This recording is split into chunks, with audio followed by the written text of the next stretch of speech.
I have the pleasure to present to you Dr. Martin Luther King, Jr.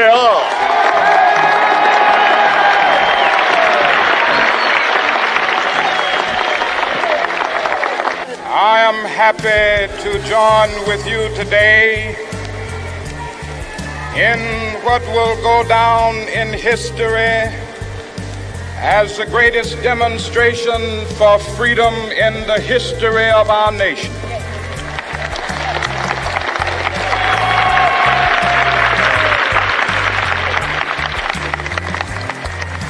Five score years ago,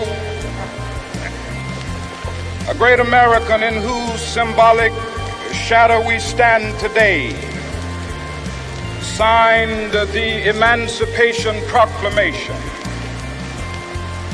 This momentous decree came as a great beacon light of hope to millions of Negro slaves who had been seared in the flames of withering injustice. It came as a joyous daybreak to end the long night of their captivity. But 100 years later, the Negro still is not free. 100 years later, the life of the Negro is still sadly crippled by the manacles of segregation and the chains of discrimination. 100 years later, the Negro lives on a lonely island of poverty in the midst of a vast ocean of material prosperity. 100 years later, the Negro is still languished in the corners of American society and finds himself in exile in his own land.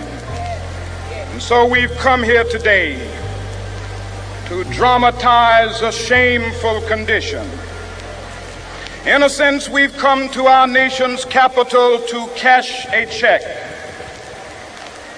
When the architects of our republic wrote the magnificent words of the Constitution and the Declaration of Independence, they were signing a promissory note to which every American was to fall heir.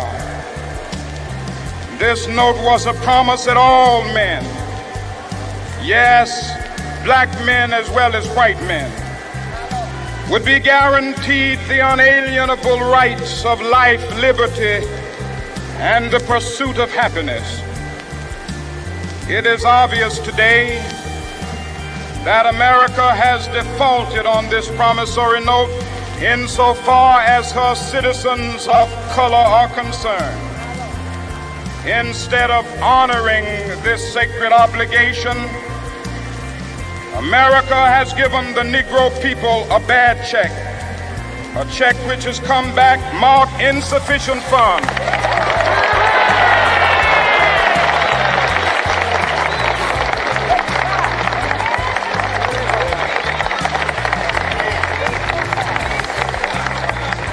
But we refuse to believe that the Bank of Justice is bankrupt. We refuse to believe that there are insufficient funds in the great vaults of opportunity of this nation. So we've come to cash this check, a check that will give us upon demand the riches of freedom and the security of justice.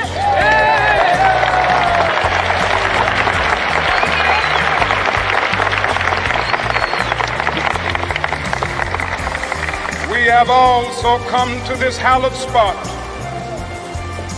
to remind America of the fierce urgency of now.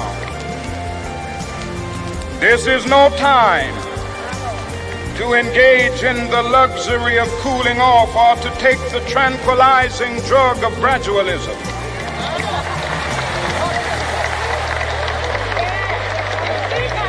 Now is the time to make real the promises of democracy. Now is the time to rise from the dark and desolate valley of segregation to the sunlit path of racial justice. Now is the time to lift our nation from the quicksands of racial injustice to the solid rock of brotherhood. Now is the time to make justice a reality for all of God's children. It would be fatal for the nation to overlook the urgency of the moment. This sweltering summit of the Negro's legitimate discontent will not pass until that is an invigorating autumn of freedom and equality. 1963 is not an end, but a beginning. Those who hoped that the Negro needed to blow off steam and will now be content will have a rude awakening if the nation returns to business as usual.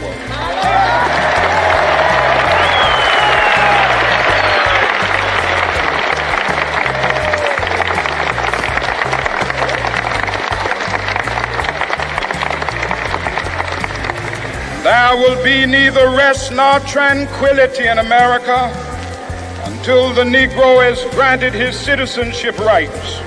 The whirlwinds of revolt will continue to shake the foundations of our nation until the bright day of justice emerges.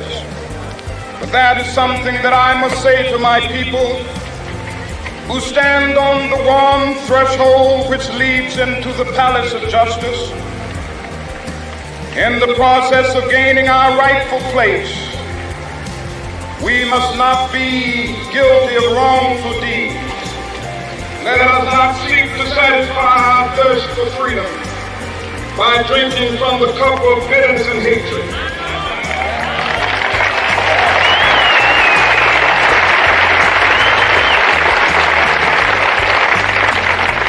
We must forever conduct our struggle on the high plane of dignity and discipline. We must not allow our creative protests to degenerate into physical violence. Again and again, we must rise to the majestic heights of meeting physical force with soul force. The marvelous new militancy which has engulfed the Negro community must not lead us to a distrust of all white people. For many of our white brothers, as evidenced by their presence here today, have come to realize that their destiny is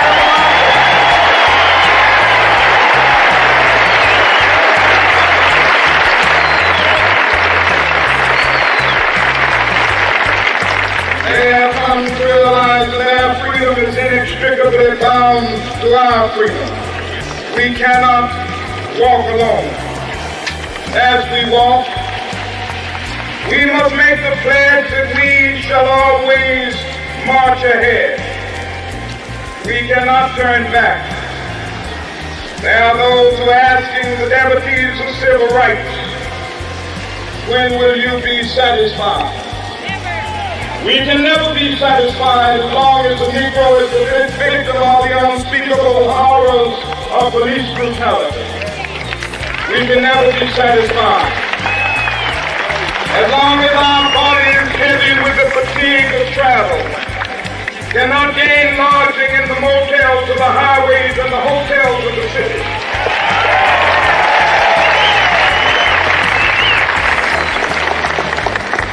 We cannot be satisfied as long as a Negro in Mississippi cannot vote and a Negro in New York believes he has nothing for which to vote.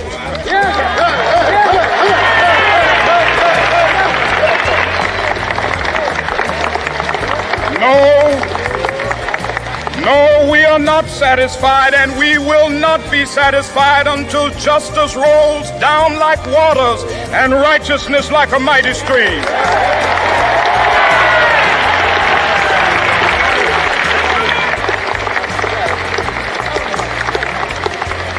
I am not unmindful that some of you have come here out of great trials and tribulations. Some of you have come fresh from narrow jail cells. Some of you have come from areas where your quest for freedom left you battered by the storms of persecution and staggered by the winds of police brutality. You have been the veterans of creative suffering. Continue to work with the faith that unearned suffering is redemptive. Go back to Mississippi. Go back to Alabama. Go back to South Carolina. Go back to Georgia. Go back to Louisiana. Go back to the slums and ghettos of our northern cities, knowing that somehow this situation can and will be changed. Let us not wallow in the valley of despair. I say to you today, my friend,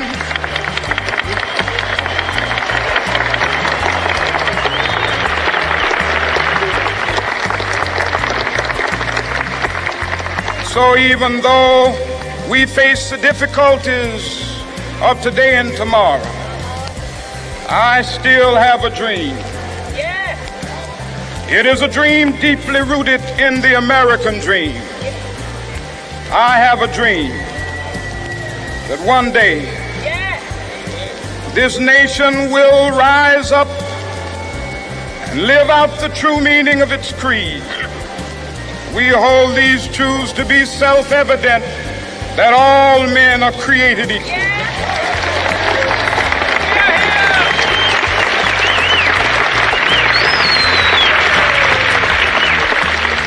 I have a dream that one day on the red hills of Georgia, the sons of former slaves and the sons of former slave owners will be able to sit down together at the table of brotherhood. I have a dream that one day, even the state of Mississippi, a state sweltering with the heat of injustice, sweltering with the heat of oppression, will be transformed into an oasis of freedom and justice. I have a dream that my 4 little children will one day live in a nation where they will not be judged by the color of their skin, but by the content of their character. I have a dream today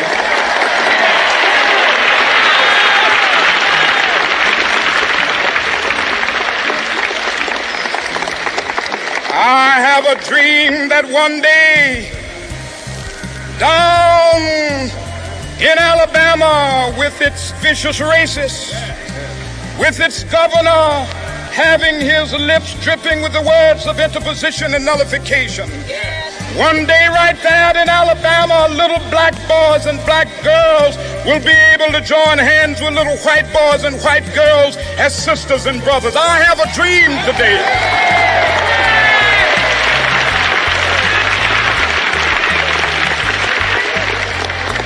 I have a dream that one day every valley shall be exalted, and every hill and mountain shall be made low. The rough places will be made plain, and the crooked places will be made straight. And the glory of the Lord shall be revealed, and all flesh shall see it together. This is our hope, and this is a faith that I go back to the South with. With this faith, we will be able to hew out of the mountain of despair a stone of hope. With this faith, we will be able to transform the jangling discords of our nation into a beautiful symphony of brotherhood. With this faith, we will be able to work together, to pray together, to struggle together, to go to jail together, to stand up for freedom together, knowing that we will be free one day. This will be the day. This will be the day when all of God's children will be able to sing with new meaning, "My country, tears of thee. Sweet land of liberty, of thee I sing. Land where my fathers died, land of the pilgrim's pride. From every mountainside, let freedom ring. And if America is to be a great nation, this must become true. So let freedom ring from the prodigious hilltops of New Hampshire. Let freedom ring from the mighty mountains of New York. Let freedom ring from the heightening Alleghenies of Pennsylvania. Let freedom ring from the snow-capped Rockies of Colorado. Let freedom ring from the curvaceous slopes of California. But not only that, let freedom ring from Stone Mountain of Georgia. Let freedom ring from Lookout Mountain of Tennessee. Let freedom ring from every hill and molehill of Mississippi, from every mountainside. Let freedom ring, and when this happens, when we allow freedom ring, when we let it ring from every village and every hamlet, from every state and every city, we will be able to speed up that day when all of God's children, black men and white men, Jews and Gentiles, Protestants and Catholics, will be able to join hands and sing in the words of the old Negro spiritual, free at last, free at last. Thank God Almighty, we are free at last.